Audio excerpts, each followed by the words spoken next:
Salto. Edmundo González asegura que va a regresar a Venezuela para juramentarse el 10 de enero en los términos de la Constitución. El presidente electo de Venezuela ha hablado en exclusiva con nuestra cadena internacional NTN24 sobre su gira, la situación de los presos políticos en su país y los planes para regresar a Venezuela y juramentarse. Vamos a abrir el debate en Ángulo. En entrevista exclusiva con el programa La Tarde de NTN24, Edmundo González, exiliado en España desde el pasado mes de septiembre, habló de su gira por algunos países europeos donde ha abogado por la democracia. También ha denunciado, dice, la preocupante situación de los presos políticos en su país. Vamos a presentar apartes de este diálogo que mantuvo el presidente electo de Venezuela con Idania Chirinos, directora de contenido de nuestra cadena internacional. Inmediatamente para mí es un gusto dar la bienvenida a quienes me acompañan el día de hoy aquí en Ángulo. Voy a saludar en Estados Unidos a Carmen Beatriz Fernández. Ella es académica, PhD en Comunicación Pública. Gracias por estar con nosotros, Carmen Beatriz Fernández. Bienvenida al programa Ángulo. Encantada de estar con ustedes. Y también voy a saludar a Alejandro Martínez. Él es vicepresidente de la organización Diálogo Ciudadano Colombo Venezolano y politólogo. Gracias por estar con nosotros. Un placer.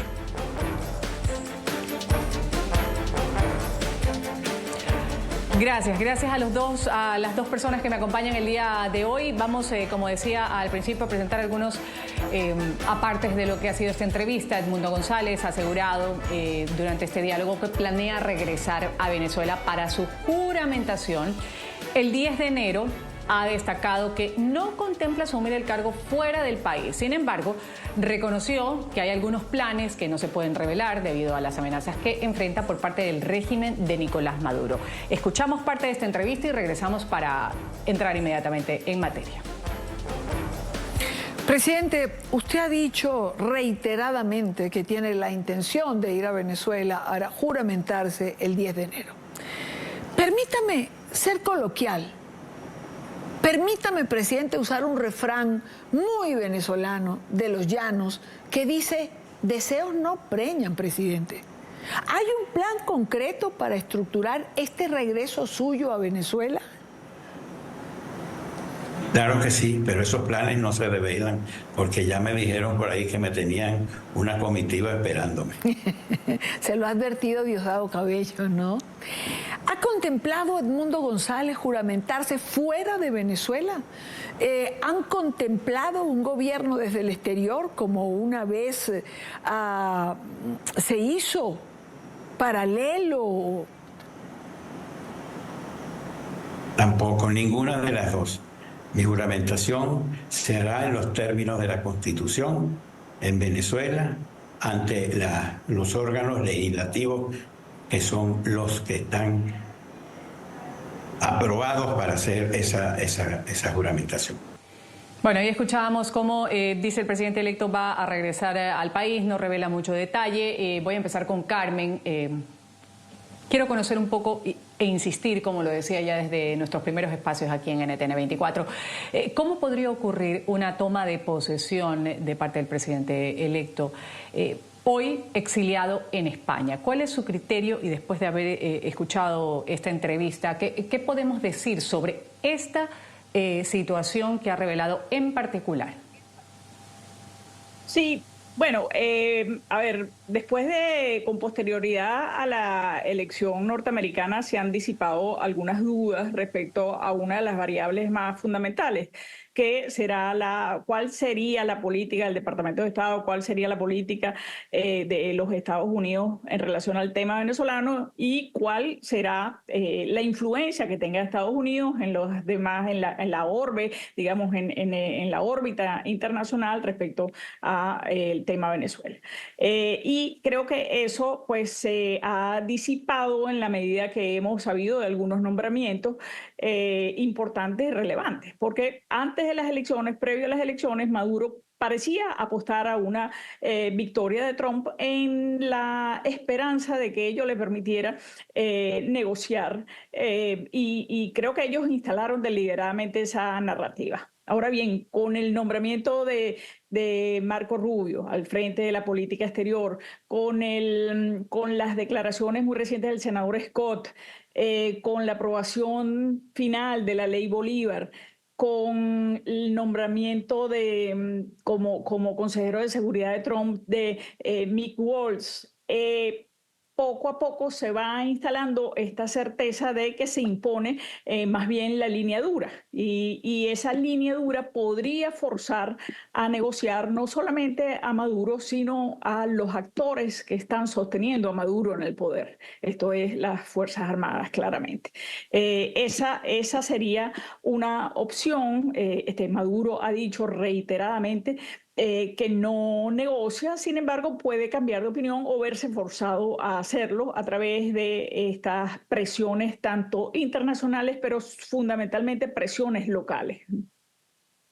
Creo que ese es el escenario al que apuntan las declaraciones también del presidente electo Edmundo González Urrutia, que acaba de ser en el escenario del G20 reconocido como presidente electo también por los Estados Unidos, además de los países que ya venían reconociéndole así, ¿no?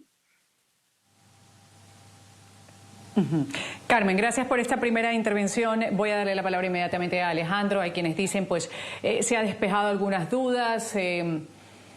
Hay certezas a criterio suyo, Alejandro, sobre cómo podría ocurrir esto de la toma de posesión del presidente electo en Venezuela. Ha dicho no será en el extranjero. Sabemos que está en el exilio desde hace algunos meses, Edmundo González. ¿Cómo podría darse? ¿Cuál es su criterio? Bueno, el tema es que en una situación como la que vive Venezuela, en la que hay una cúpula que tiene secuestrado el Estado y el gobierno, pues cada vez que avanza Nicolás Maduro en la violación de derechos humanos, en la violación del Estado de Derecho, en la violación de la Constitución, pues las cosas se hacen más difíciles para el régimen. Es decir, lo que pareciera en determinados momentos que son avances, le obligan a pagar un costo mayor en términos de reputación, en términos de su imagen. Ya la situación electoral pasó digamos, de los ventajismos en los que venía manejándose ya al robo descarado de la elección. Ya Maduro ha quedado retratado frente al mundo entero como un gobernante que se ha robado la elección. Un gobernante que no ha presentado las más mínimas garantías de que efectivamente ganó.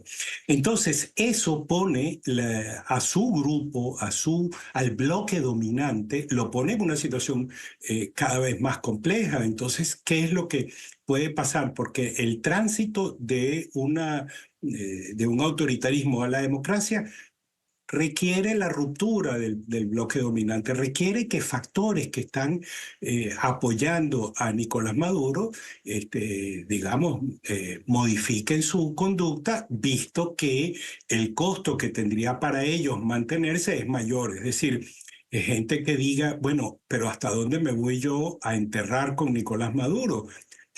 Y esto además abre varias puertas, porque hay también gente dentro de ese sector que puede decir, bueno, mire, yo creí en Chávez, yo creí en todo este planteamiento de la revolución, pero ya aquí he visto que no hay revolución, ya que hay un robo de las elecciones. Fíjate que ha habido sectores ya propiamente de la izquierda que ha acompañado al chavismo, que han incluso presentado recursos importantes. Hay una abogada que presentó un recurso muy, muy serio ante el Tribunal Supremo reclamando la presentación de las actas, lo cual es una cosa, por cierto, absolutamente obvia. Es decir, parte del drama que vive Maduro es el hecho de haber tenido que recurrir a una cosa tan brutal como sencillamente no presentar resultados. Entonces, eso deja al desnudo la situación interna. Alejandro, gracias. Voy a incorporar en esta parte del programa, saludar en Filipinas, darle la bienvenida a Orlando Viera Blanco, ex embajador de Venezuela en Canadá, politólogo, abogado también. Gracias por estar con nosotros. Señor Viera Blanco, bienvenido al canal de las Américas NTN 24. Un gusto tenerlo. Muchas gracias, un saludo a tu audiencia y encantado de estar con ustedes. Orlando, estamos comentando justamente en esta primera parte del programa sobre el cómo. Escuchábamos a Edmundo González hablar con Idania Chirinos en una entrevista para NTN 24 sobre que va a posesionarse, dice él, no voy a ahondar en detalles, eso me los guardo. Ha dejado ver también que no lo hará en el extranjero, donde está exiliado en España. ¿Cómo podría lograrlo a criterio suyo? ¿Qué más hace falta para que esto pueda ocurrir? Y también, antes de ahondar ya en lo que ha sido el reconocimiento que ha tenido Estados Unidos, que lo hizo saber a través de sus redes sociales, ¿puede tener peso el reconocimiento de los Estados Unidos? ¿Cómo lo ve usted? Bueno, casualmente creo que el análisis no puede dejar de lado la llegada a la Casa Blanca nuevamente del señor Donald Trump. Creo que este va a ser un factor determinante en el proceso de restauración democrática en Venezuela. Y lo digo porque pasa por dos meridianos. A lo interno, creo que la agenda de Trump que va a tener a Venezuela en esos primeros 100 días de gestión tendrá muy de cerca ese nuevo liderazgo que se encargará de negociar una salida en Venezuela, y sin duda encabezado por María Corina Machado y ahora por el reconocimiento como presidente electo de Edmundo González Urrutia. Esto requiere que Estados Unidos, por un lado, le brinde protección, tutela a María Corina, que necesita margen de maniobra a lo interno para que, como les gusta decir mucho en la izquierda, el pueblo salve al pueblo, que es una consigna además de regreso a casa y de restauración, repito, libertaria. A lo externo, creo que viene una triangulación diplomática muy interesante. Creo que Trump tiene una capacidad de seducción, una capacidad de aproximación diferente a la que tenían los demócratas. Puede hablar no solamente con los aliados, digamos, democráticos en el hemisferio, no solamente con países como Argentina o como Uruguay o como Panamá, Costa Rica, Guatemala, etcétera, sino también con los que no pintan ser aliados de la democracia, sino aliados de Maduro, como precisamente Lula en Brasil, como la señora Claudia en México o como Petro en Colombia. Pero esto también incluye a Putin como otro de los actores importantes que tiene intereses en Venezuela y que le da pulmón a Maduro. De tal manera que a lo externo y al interno viene la posibilidad de un desenlace con la nueva administración de Trump en esta doble dirección. Vamos a hablar sobre lo que será la administración de Trump, cuánto peso puede tener el mensaje de Anthony Blinken el día de ayer también, y lo que dijo Edmundo González sobre Marco Rubio. Eso lo vamos a ver en el siguiente bloque. Orlando, me quedo con usted. Vamos a seguir analizando un poco los apartes de esta entrevista. El presidente electo ha destacado la magnitud de la crisis humanitaria que hay en Venezuela. Ha citado 2.000 personas que han sido encarceladas desde el 28 de julio por las convicciones políticas. Lo decía de esta manera.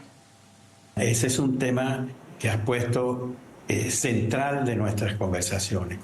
Cuando nosotros narramos a nuestros interlocutores la situación de los presos políticos en Venezuela, es algo realmente que llama la atención.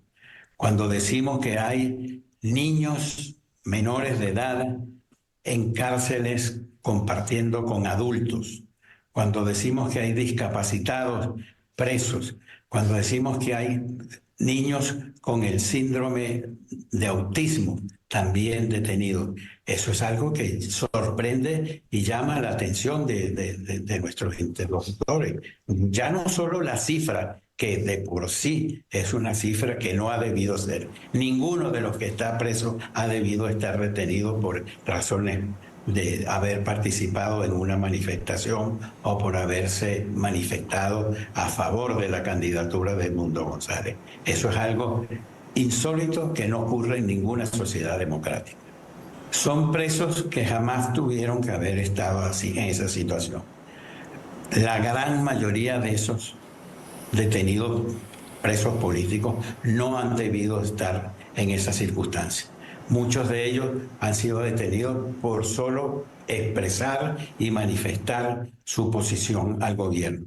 Entonces, eso en una sociedad democrática es impensable que ocurra y no deberían estar, y ese será uno de los temas prioritarios a lo cual nos abocaremos desde el primer día en que lleguemos a nuestra posición, a la posición que nos dio la mayoría del electorado el 28 de julio, cuando la gran mayoría de los venezolanos, cerca de 8 millones, optaron por nuestra candidatura.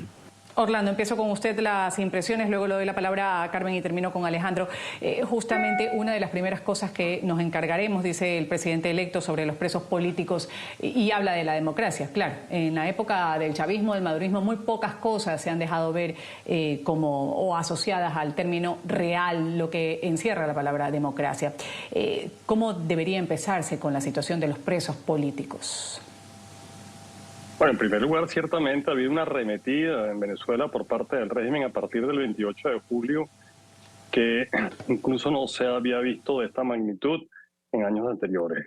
Como lo ha dicho el candidato electo, las torturas, las arremetidas de desapariciones forzosas, la persecución política, la muerte en custodia de líderes y de jóvenes venezolanos. Esto es un tema de violencia, esto es un tema de, digamos, agresión, de crímenes de lesa humanidad, que por cierto es parte de la agenda latente de la Corte Penal Internacional, por lo cual se esperan medidas coercitivas, medidas de arresto en contra de Maduro y su cadena de mando. Obviamente un nuevo gobierno debe proceder de inmediato a la liberación de los presos políticos, pero hay dos puntos más en la agenda que son muy importantes que a mí me parece relevante mencionar. Uno, la injerencia de Cuba en Venezuela y en todo el continente a través de Venezuela, que es una injerencia no solamente de control de nuestras riquezas, sino también es una injerencia, digamos, violenta, gendarme, represiva, que se extiende y cabalga por todo el hemisferio. Y dos, el éxodo que sigue produciendo la presencia del régimen de Caracas en el control, digamos, de los poderes públicos en Venezuela, lo cual afecta naturalmente tanto a Colombia como a Brasil, pero también llega hasta Estados Unidos. La violencia criminal que sale, por cierto, y que exporta el régimen de Caracas. Estos ingredientes desestabilizan la región y por eso es que es importante que, repito, la agenda del señor Trump inevitablemente incorpore en sus primeros 100 días de política exterior, digamos, el desenlace, la restauración de la democracia en Venezuela. Carmen, adelante. Sí, yo creo yo creo que todavía es posible una salida negociada y para que haya una salida negociada, o sea, para que se haga realidad que Edmundo González Urrutia asuma la presidencia que le corresponde como presidente electo, hay que convencer, digamos, a Maduro de que es mejor negociar antes del 10 de enero que después del 10 de enero. O sea, yo creo que la salida de Maduro al poder es inevitable en estos momentos, pero hoy por hoy Maduro es culpable de ocultar el resultado electoral y de ocultar las actas, digamos, que evidencian el resultado real electoral. El 11 de enero Maduro estaría usurpando el poder y es un escenario mucho más costoso para Maduro y para quienes soportan a Maduro. Entonces yo creo que esa negociación antes del 10 de enero es el escenario de cambio más probable y que ofrece una salida semidigna a quienes están en el poder, ¿no? Es un escenario donde Maduro acepta la derrota de la misma manera que otras dictaduras, otros regímenes autoritarios aceptaron la derrota. Uno muy claro es el de Nicaragua, Ortega, cuando Ortega pierde la elección en manos de Violeta Chamorro, ¿no? O sea, recordemos que a los regímenes de facto o nunca les gusta entregar el poder, eso es lógico, pero sí, y por ello amañan las elecciones. Y hemos visto elecciones amañadas en Rusia, en Nicaragua, pero una vez que una elección amañada la pierdes, debes entregar el poder. Y es el modelo Nicaragua, ¿no? Y es el modelo Guatemala, si se quiere. Carmen, Quiero darle la palabra a Alejandro con respecto a esto que señala Carmen e insiste en esta salida negociada. En realidad se puede creer que esto pueda darse, hay una posibilidad. ¿Cuál es su criterio, Alejandro, antes de irme al corte comercial? No, yo creo que hay muchas posibilidades porque como se ha asomado, a medida que se avanza en la ruptura del Estado de Derecho, crecen las presiones. El modo como ha quedado desnudado el régimen con esta violación de la elección es tal que compromete a cada uno de los sectores, a los sectores militares, a la fiscalía, al tribunal. Entonces, bueno, ¿hasta dónde van a seguir? Porque efectivamente la fecha del 10 de enero es una fecha que define muchas cosas y hasta ese momento una negociación es viable, una negociación que le garantice, pues, mire, su salida del poder con una cierta dosis lamentable pero realista de impunidad, pero que frene de una vez el deterioro, la violación de derechos humanos, los asesinatos, los crímenes, las torturas, la represión, y Venezuela empiece de nuevo a resurgir. Ahora, ¿cómo se va a dar esto? Bueno, es muy difícil saberlo, porque de lo que se trata hay que entender que hay un bloque en el poder, y ese bloque que ha tenido muchas fisuras, pero cuando la tensión se hace tan fuerte, esas fisuras se transforman en fracturas. Y es allí cuando entonces ya el régimen se ve obligado el régimen ya no puede mantener su historia, ya no puede mantener su narrativa de que aquí hay una revolución, aquí hay una cosa. No, aquí lo que hay es una elección robada. Y eso, ¿cuál es el problema? Que eso ha quedado claro obviamente para Maduro, quien es el que se ha robado la elección, pero también para el madurismo de base, pero también para el sector militar. Esas actas las tiene el sector militar. Esas actas las tienen todos los partidos que participaron. Entonces no hay cómo esconder. Esas actas están, bueno, en las memorias del CNE, en las memorias de las computadoras del CNE, de las máquinas de votación, pero también en todas las que se distribuyeron. Y es muy importante que el sector militar las tiene. Entonces, ¿por dónde se da una ruptura? Es difícil saberlo. Pero demasiada presión va a generar esa fractura. Vamos a irnos a un corte comercial, enseguida vamos a volver y seguimos citando a partes de lo que ha sido esta entrevista con Edmundo González. Antes, lo que dijo sobre su salida de Venezuela el pasado mes de septiembre. González Urrutia ha subrayado que fue una decisión estratégica y que él siente que es más útil para la causa democrática en el exterior. Volvemos luego del corte.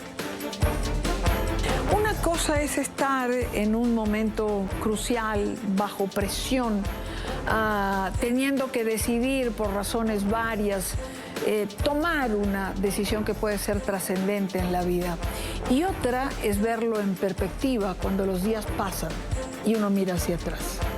Hace más o aproximadamente más de 60 días que usted salió de Venezuela. Cuando usted ve hacia atrás, ¿piensa que hizo lo correcto? ¿Piensa que le es más útil a Venezuela y a los venezolanos hoy afuera, en la distancia, haciendo lo que hace? Esa misma opinión fue la que yo le transmití a María Corina Machado cuando le comuniqué mi decisión de salir de Venezuela. Le dije, más útil soy yo para ti y para la causa democrática en el exterior estando en Venezuela. Y hoy día estoy convencido de que fue la decisión correcta y de que es así. Ya regresamos con Ángulo por NTN 24, el canal de las Américas.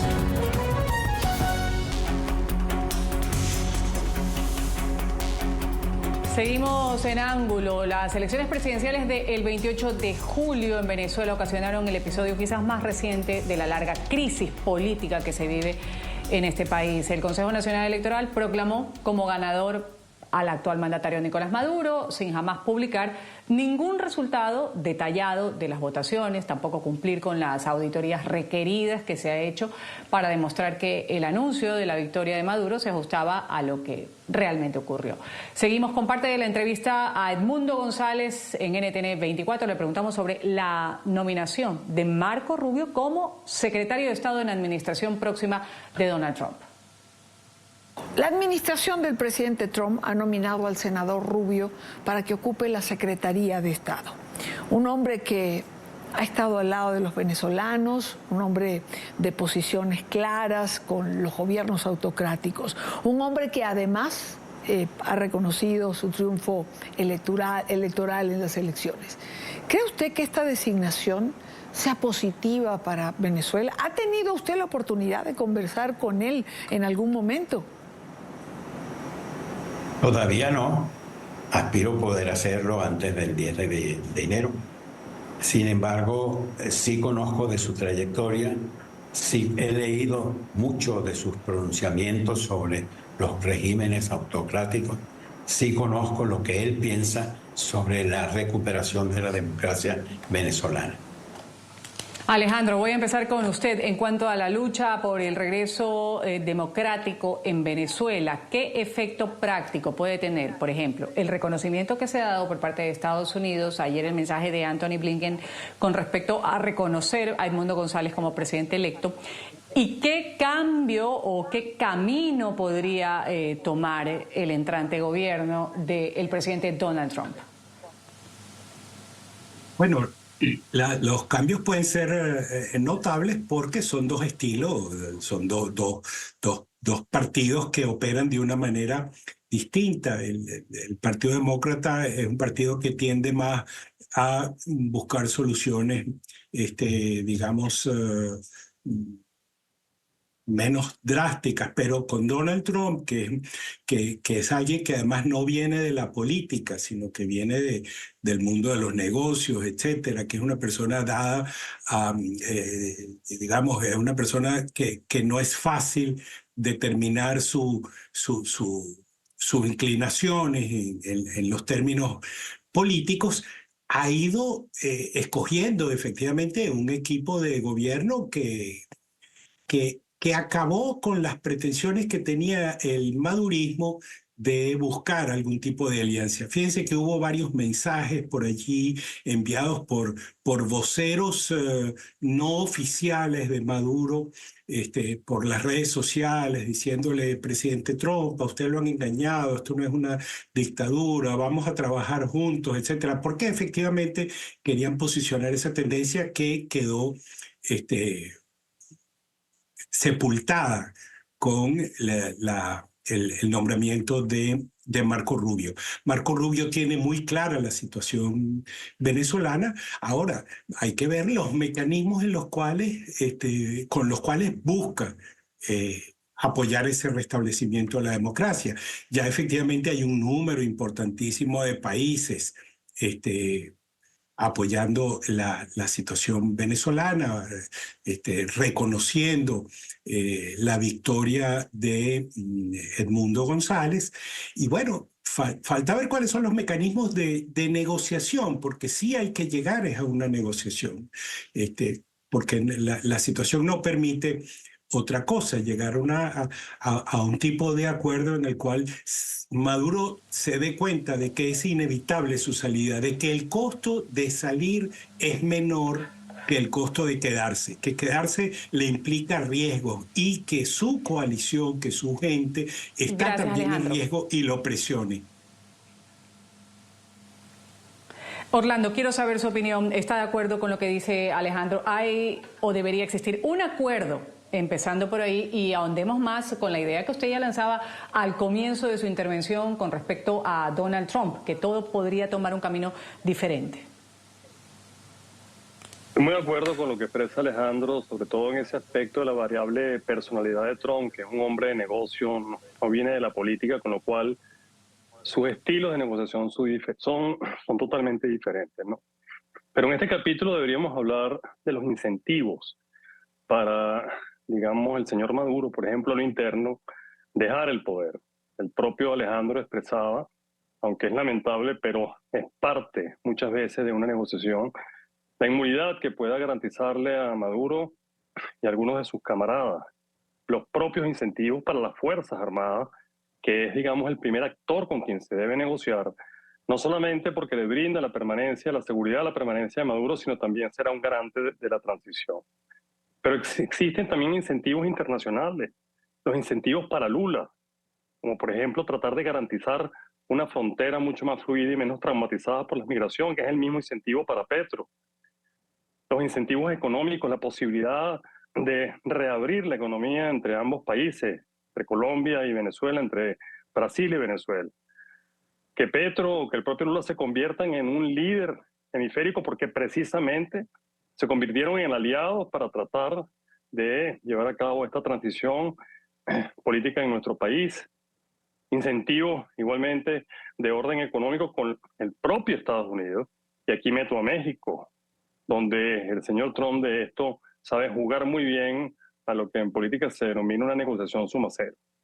De tal manera que es estos incentivos lo que le eleva el costo político a Maduro de permanecer en el poder, lo que lo pone a riesgo, porque si le siguen dando pulmón, así sea con estas licencias petroleras u otras, si Maduro sigue igualmente teniendo, digamos, ayuda y oxígeno por parte de China, por parte de Rusia, e insisto mucho con esto, no es lo mismo los demócratas en el poder con China y con Rusia que con un Trump que sabe aproximarse a un hombre como Putin o incluso sabe cómo eventualmente ejercer sus llaves de presión con gente como con China.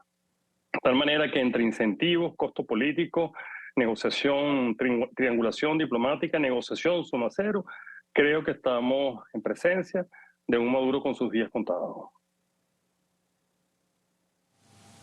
Una ecuación que va con un signo de suma un poco extensa, larga. Quiero escuchar a Carmen con respecto a lo dicho por Alejandro, por lo dicho por Orlando, con respecto a Trump. Por una parte, podría ser distinto el camino. ¿Lo ve usted también un poco más enérgico, comprometido quizás en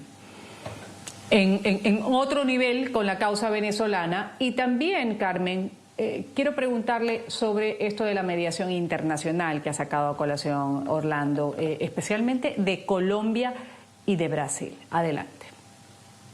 Sí, efectivamente, y creo que en líneas generales estoy muy de acuerdo con los dos y particularmente con esa ecuación que define Alejandro, o sea, los costos de hacer, los costos de permanencia de Maduro y más que Maduro, la gente que está soportando a Maduro, que está permitiendo que Maduro esté en el poder, hacer que los costos de permanencia sean más altos que los costos de salida. Y yo creo que en estos días hemos visto algo muy importante y pondría el énfasis allí. Estados Unidos es una nación muy polarizada y lo hemos visto en la elección que acaba de ocurrir y la campaña que acaba de transcurrir. En esa elección tan polarizada y en ese país tan polarizado hay muy pocos aspectos de la vida nacional donde se producen consensos políticos y consensos políticos parlamentarios. Bueno, Venezuela es uno de esos pocos consensos y la recién aprobada Ley Bolívar le da rango de Estado al problema venezolano, es decir, rango de Estado. No es un asunto donde los demócratas vayan a actuar sustancialmente distinto a que los republicanos. Están de acuerdo en los elementos fundamentales y esos elementos fundamentales tienen que ver con ese reconocimiento ayer en el marco del G20, en un foro tan relevante globalmente como el G20, el reconocimiento de Edmundo González Urrutia como presidente electo. Entonces, esto básicamente está reduciendo la incertidumbre que el cambio político en los Estados Unidos podía generar, sino que más bien te da unas certezas muy grandes de qué es lo que viene. Y lo que viene es una línea muy dura hacia quienes apoyan a Maduro. Y allí entran también quienes fueron aliados tradicionales de Maduro, como el presidente Lula y el presidente Petro, ¿no? El presidente Lula y el presidente Petro tienen incentivos clarísimos en una salida de Maduro al poder. En primer lugar, por algo que comentó Nano, que tiene que ver con esa diáspora, ese éxodo desmesurado que pone en problemas a los países hermanos, a los países fronterizos, pero también con las enormes posibilidades a toda la región, fundamentalmente a la región andina, pero en realidad es toda la región e incluso los Estados Unidos, ¿no? Pero también con las enormes potencialidades que tendría un gobierno, un rescate de la democracia en Venezuela y las posibilidades de crecimiento subregional que eso implicaría, ¿no? Entonces creo que en este momento están dadas todas las condiciones para la salida de Maduro al poder. Carmen, me voy a la pausa comercial. Enseguida regresamos con las conclusiones en ángulo y ese mensaje que dejó Edmundo González en esta entrevista con Idania Chirinos, la esperanza, que eso siempre dicen es lo último que se pierde, como lo decía Edmundo González enseguida al volver. Ya regresamos con Ángulo por NTN 24, el canal de las Américas.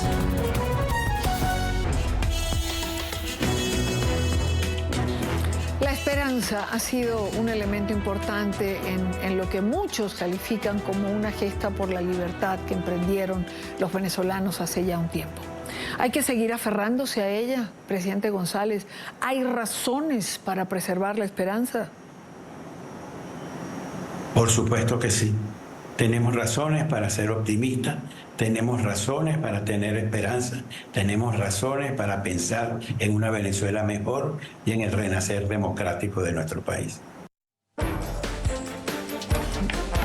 Pese a los desafíos, Edmundo González afirmó que mantiene la esperanza en una transición democrática y que sostiene contacto regular con figuras de la oposición como María Corina Machado, a quien dice pues habla frecuentemente, y a la pregunta de Idania Chirinos sobre dónde se encontraba, dijo está en Venezuela. Esto respondiendo a algún tipo de especulación que se ha dado por parte del régimen de Maduro de que había abandonado el país. Tiempo de las conclusiones para mis panelistas en ángulo. Voy a empezar con Alejandro. Muy brevemente su conclusión sobre esta fe y esta transición democrática que habla Edmundo González. Bueno, la fe y la esperanza es el motor, uno de los principales motores de los hechos humanos más relevantes. De modo que nosotros estamos enfrentando una situación en la cual Venezuela ha sido destruida, es decir, un país que ha sufrido una tragedia social, económica, política. Bueno, y eso cómo se presenta esa situación para los venezolanos. Bueno, solo hay un camino: buscar la vuelta a la democracia y buscarlo por todos los medios posibles. Si es necesario dialogar, se dialoga. Si es necesario buscar tipos de negociación, hay que buscarla, pero nunca perder el foco de que hay un número de venezolanos insólito que votó a favor de la salida de Maduro del poder. Eso no se veía desde hace muchísimo tiempo, una votación tan sólida. Además, el endoso de la popularidad que encarnó María Corina Machado a Edmundo González, bueno, cómo ese endoso sucedió de una manera tan natural, porque al final el tema es que los venezolanos queremos Estado de Derecho. Queremos normas, queremos respeto, queremos que los poderes se ocupen de lo que deben ocuparse y no de ese desorden institucional, esa burla permanente de los derechos ciudadanos, esa burla permanente de los derechos humanos más básicos, la tortura. Eso es algo que realmente tenemos que superar, y ya son 25 años de esta tragedia. Entonces, con esperanza, con inteligencia y con perseverancia, el pueblo venezolano va a lograr salir de esto. Carmen, su turno, muy brevemente también, para darle la palabra y alcanzar a escuchar a Orlando.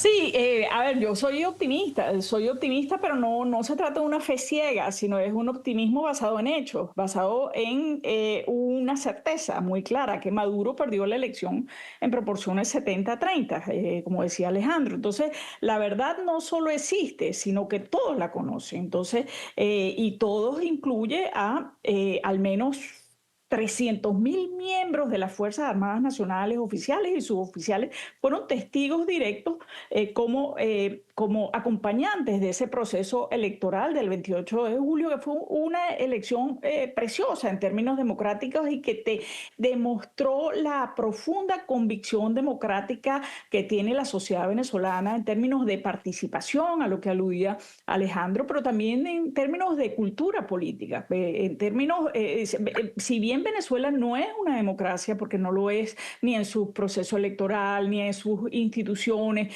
ni en su libertad de expresión y pluralismo, es una libertad, es una democracia en el sentido de la cultura política que anida en el corazón y en la acción de millones de venezolanos, tanto los que están dentro como los que están fuera.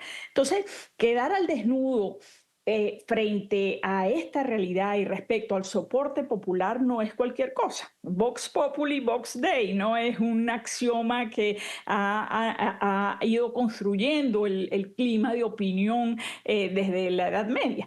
Y eso es lo que tenemos hoy en Venezuela. Entonces, eso es una fuerza muy poderosa que hace posible que efectivamente se rescate la democracia y se vaya a una transición política liderada por Edmundo González Urrutia, asumiendo el 10 de enero.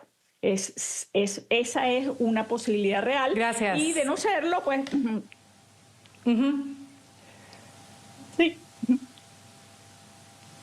Gracias, Carmen. Sí, escuchamos a Orlando con su conclusión también. Gracias. Fíjese, Ruth, la esperanza, en mi caso, paralelo a la fe, es la convicción de que vamos ya a un cambio impostergable, está en el impacto favorable inmenso que puede producir el regreso a casa. La devastación que ha sufrido Venezuela no es inédita, no la conoce ningún pueblo latinoamericano. Usted podrá tener de pronto algunas narrativas que están, digamos, que comulgan con la izquierda en Latinoamérica y presidentes que apuestan a otro modelo de poder, pero ninguna ha llegado a una devaluación donde hoy un dólar equivale a trillones de bolívares, donde devastaron y acabaron con el cono monetario, donde tenemos 8 millones de venezolanos cabalgando por el mundo, éxodo que no se había visto nunca. Ese retorno a casa es la esperanza, es necesario, y ese rebote económico que podría significar el milagro económico venezolano es incontenible. Acompañado a lo que significó el 28 de julio, como han dicho, que es una votación donde más del 70% de los venezolanos no solamente eligieron a González Urrutia, sino eligieron el cambio. Creo que acompañado a la fe, acompañado a la esperanza, está la convicción de que tendremos un regreso a la democracia, a la libertad y, como decía Carmen, a la recuperación de nuestra identidad, de nuestra cultura como pueblo democrático y libertario. Que así sea. Me voy a una pausa comercial. Esto es Ángulo. Ya regresamos con Ángulo 24, el canal de las Américas. Hemos hablado sobre las declaraciones que dio el presidente electo de Venezuela, Edmundo González, a Idania Chirinos, al programa La Tarde de NTN 24, que va a ser posesionado como presidente. Lo ha dicho, ha preferido guardarse algunos detalles y que no lo va a hacer en el extranjero. Otros temas también hemos puesto sobre la mesa del tema Venezuela. Voy a agradecer a quienes han estado conmigo en Ángulo, en Filipinas, Orlando Viera Blanco, ex embajador de Venezuela. En Canadá, gracias por haber estado con nosotros. Señor Viera Blanco, hasta una nueva oportunidad. Gracias, Ruth. También voy a agradecer a Carmen Beatriz Fernández, académica y PhD en Comunicación Pública. Gracias, Carmen. Gracias a ustedes, Ruth, encantada. Y gracias también a haber tenido el criterio de Alejandro Martínez. Él es vicepresidente de la organización Diálogo Ciudadano Colombo Venezolano. Gracias, Alejandro. Gracias a ti. Muchos saludos. Me despido, soy Ruth del Salto. Esto ha sido el programa Ángulo. Ustedes sigan con la señal de NTN 24.